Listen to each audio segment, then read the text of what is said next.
शुक्रवार के दिन अगर शंकर के मंदिर में जल चढ़ाया जाए तो नारी का अखंड सौभाग्य होता है। शिव महापुराण की कथा कह रही है कि दुनिया के सारे तीर्थ नहीं जा सकते, पृथ्वी की सारी नदियों में स्नान नहीं कर सकते, पवित्र नदियों में आप स्नान नहीं कर सकते, या किसी भी तीर्थ में जाकर एक रात्रि भी विश्राम नहीं कर सकते, या हमने जिंदगी में कोई दान करा ना करा, कोई पुण्य करा ना करा, कोई सत्कर्म करा ना करा, कोई शास्त्र पढ़ा ना पढ़ा, कोई शास्त्र सुना ना सुना, उसके बाद भी शिव महापुराण की कथा कहती है कि एक दिन में अगर मात्र एक बार भी आप शंकर के शिवालय में प्रवेश कर गए या मंदिर में प्रवेश कर गए तो सारे तीर्थ, सारी नदियां, सारे सरोवर, सारी बावड़ी, सारे तालाब, सारे कुंड के स्नान का पुण्य, दान का पुण्य प्राप्त हो जाता है। केवल शिव तत्व को प्राप्त कर लेने। शिव महापुराण की कथा कह रही है कि घर में जो दिया होता है वो दीपक भी कोई साधारण नहीं होता, उस दीपक की भी महत्वता है, उस दीपक का भी वर्णन है। महाराज एक बात और बहुत अच्छे से सुनिएगा, शायद आपकी जिंदगी को सवार हो, शायद आपके जीवन को सवार हो। मेरी जीजियों, मेरे जीजाओं, मेरी बेटियों, बेटाओं, कभी मौका लगे शंकर भगवान के शिवलिंग के पास में आप बैठे हैं, यहां तक शास्त्र कहता है कि घर में अगर किसी को बहुत तेज बुखार आ गया है, बहुत तेज बुखार, और बच्चा उस बुखार में तप रहा है, बहुत तप रहा है, महाराज तुम जिस दिए में भगवान की आरती उतारते हो, जिस दिए से तुम भगवान की पूजन करते हो, कभी मौका लगा और आप पूजन करने के लिए गए,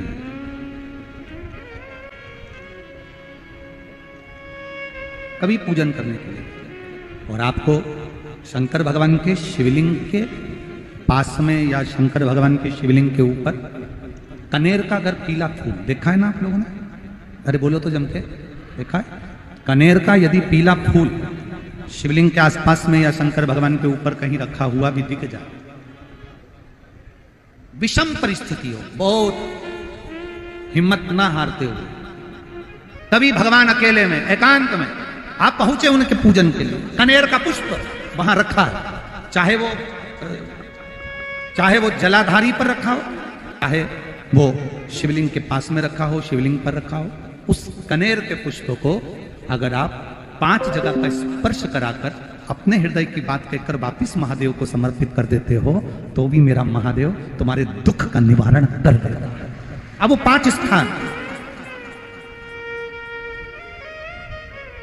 वो 5 स्थान, पहला गणेश जी, गणेश जी का जो स्थान होता है वह जगह, दूसरा षडानंद कार्तिक,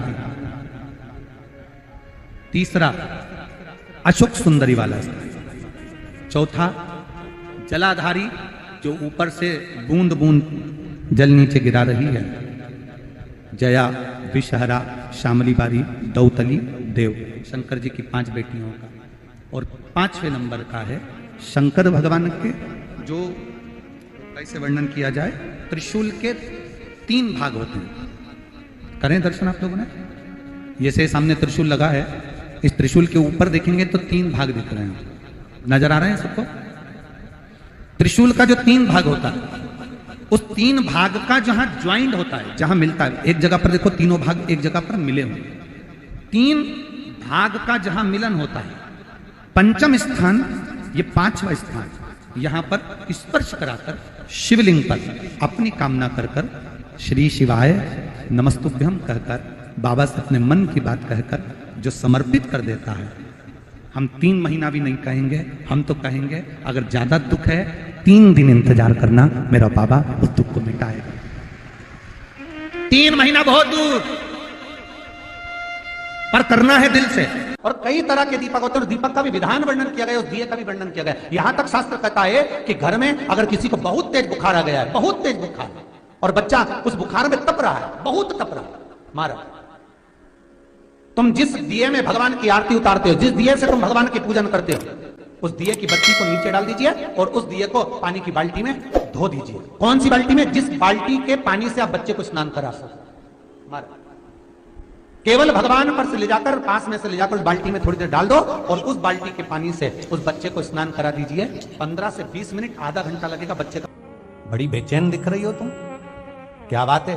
पार्वती जी कहती है, देवव्रत, कश्मीर प्रदेश का एक भक्त देवव्रत बेलपत्री के वृक्ष के नीचे बैठकर आपका मंत्र जाप कर रहा।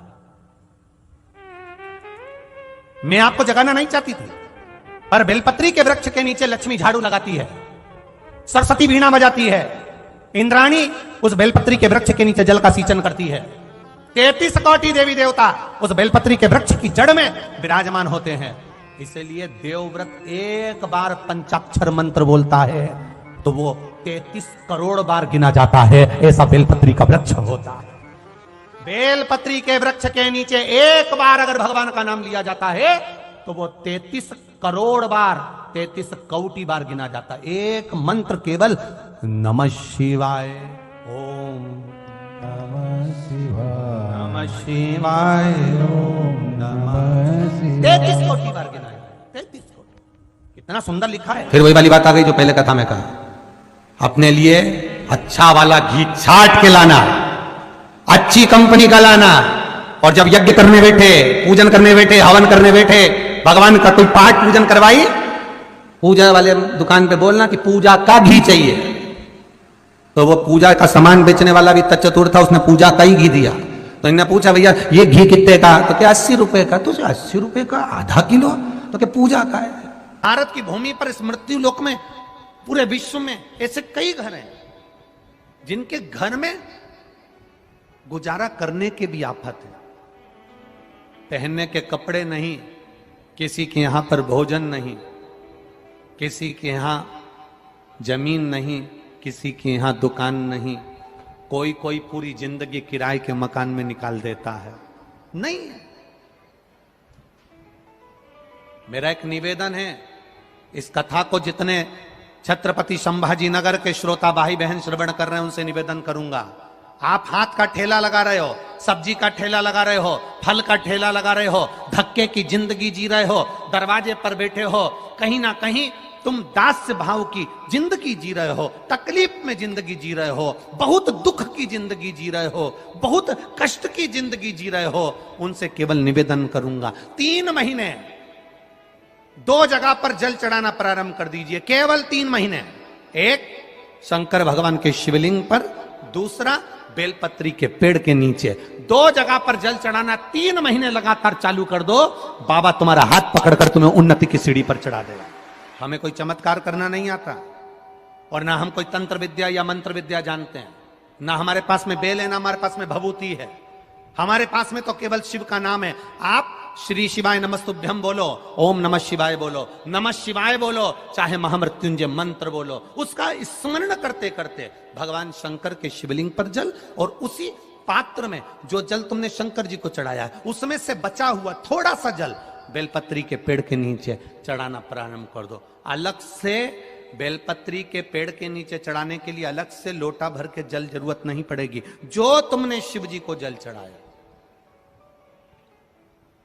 जो तुमने देवाधिदेव महादेव को जल चढ़ाया, बस उसी पात्र का जल शंकर जी को चढ़ाओ, उसमें से बचा हुआ थोड़ा सा जल बेलपत्री के वृक्ष के नीचे चढ़ाना प्रारंभ करना। कौन सा बेलपत्री का वृक्ष? जिसकी छाया आपके ऊपर आ रही हो। शिव महापुराण बड़ी सुंदर बात कहता है, ध्यान दीजिएगा। जिस बेलपत्री का पौधा तुम्हारे सिर का, और ये दोनों हाथ ऊपर कर लो, अपन खड़े हुए और खड़े होकर दोनों हाथ ऊपर करे, इतना बड़ा बेलपत्री का पौधा है, उस बेलपत्री के पौधे की पत्ती को कभी तोड़कर शंकर जी को नहीं चढ़ाना चाहिए। ध्यान रखना, कितना बड़ा पौधा। आप खड़े हो जाओ और खड़े होने के बाद आपका हाथ ऊंचा कर लेना, इतना बड़ा पौधा है, उस पौधे की पत्ती बेलपत्री को तोड़कर शंकर भगवान को कभी नहीं चढ़ाना। शंकर भगवान को उस बेलपत्री को, उस वृक्ष की पत्ती को तोड़ना चाहिए जो वृक्ष तुम्हारे हाथ से थोड़ा सा ऊंचा हो, जिसके लिए तुम्हें हाथ और ऊंचा करना पड़ रहा हो। जैसे एक बच्चा अपनी मां की गोद में बैठने के लिए दोनों हाथों से उचकता है, आवाज लगाता है, उचकता है, आवाज लगाता है, हाथ ऊपर करता है, तो मां उस बच्चे को गोदी में ले लेती है। उसी तरह उस बेलपत्री के वृक्ष की पत्ती तोड़ना चाहिए जिसने थोड़ी उन्नति कर ली हो, जो थोड़ा ऊंचा हो गया हो। तुम उसको पाने का प्रयास करो तो भगवान भी तुम्हें अपनी गोदी में ले ले। ऐसे वृक्ष की पत्ती तोड़। अब तुम छोटा सा पौधा, बिल्कुल जरा सा पौधा, उसी की पत्ती तोड़कर महादेव को चढ़ाओगे, ये श्रेष्ठता नहीं।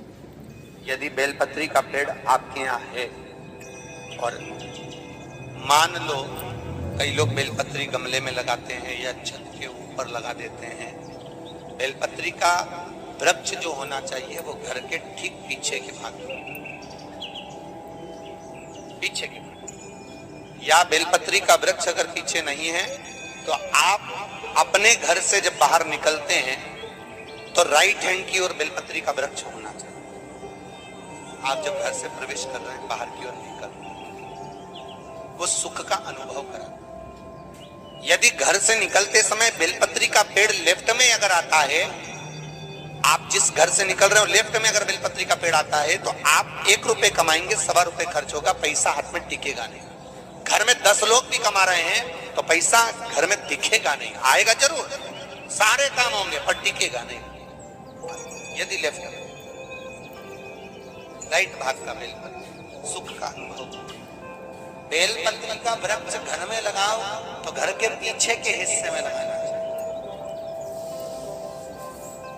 और ऐसी जगह नहीं लगाना कि जहां पर बेलपत्र में गंदा पानी जाए या कोई गंदी वस्तु उसके नीचे पड़े।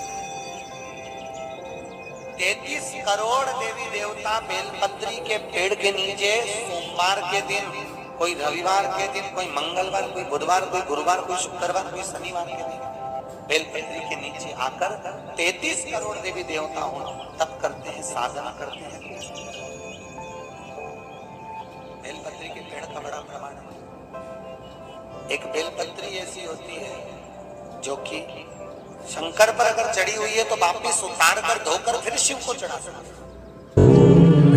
किसी व्यक्ति से कोई काम करवाना है, वो काम नहीं कर रहा, कोई फाइल आगे नहीं बढ़ रही है, कोई कार्य अटक रहा है, या फिर कहीं रुपया पैसा अटक गया हो, नहीं निकल रहा हो, तो एक जल के पात्र में जल भरकर 5 बेलपत्री शिव जी को समर्पित कर कुंदकेश्वर महादेव का नाम लेकर एक सफेद पुष्प बेलपत्री के ऊपर जो शिव जी को चढ़ाई है उस पर समर्पित कर जल जो लेकर गए हो, अपनी उस कामना को कर कि मेरा ये कार्य अटक रहा है, ये कार्य नहीं हो रहा, कुंदकेश्वर महादेव का नाम लेकर धीरे धीरे जल की धार चढ़ाइए। और एक बात हमेशा याद रखना, फिर निवेदन कर रहे हैं, अच्छे से समझ लेना, शंकर जी पर जब जल चढ़ता है, शिव जी का जब अभिषेक होता है, शंकर जी पर जब जल चढ़ाया जाता है, दूध चढ़ाओ, जल चढ़ाओ, कुछ भी चढ़ाओ, पर एक बात का स्मरण अपने जीवन में होना कि इतने ऊपर से मत चढ़ाना कि जल चढ़े और छींटे आपके ऊपर। बहुत ध्यान दीजिएगा। हाँ, तो यहां तक वर्णन करा गया है कि शंकर जी का जल चढ़ा हुआ जहां से बहकर जाता है ना, उसको लांगा तक नहीं जाता। यहाँ लांगते हैं क्या?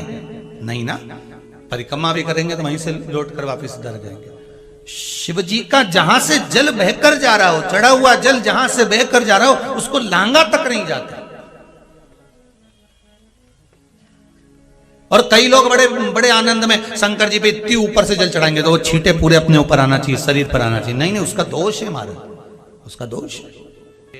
आप भगवान को अगर जल चढ़ाओ, दूध चढ़ाओ, तो मान लो अगर जैसे एक सरल भाषा में समझ लो और अच्छे से, कि जैसे ये शिवलिंग है शंकर जी का, ये शिवलिंग है, और आप जल चढ़ा रहे हो तो इतनी ऊपर से छोड़ोगे तो पानी का छींटा तो अपने ऊपर आएगा, पर वही जल, वही दूध, वही सामग्री आप शिवलिंग से थोड़ी सी दूरी बनाकर अगर आप समर्पित करेंगे तो बाबा उसको स्वीकार भी करता है और आनंद की अनुभूति भी होती है, कार्य में सिद्धता भी आती है, कार्य में उसकी सिद्धता भी।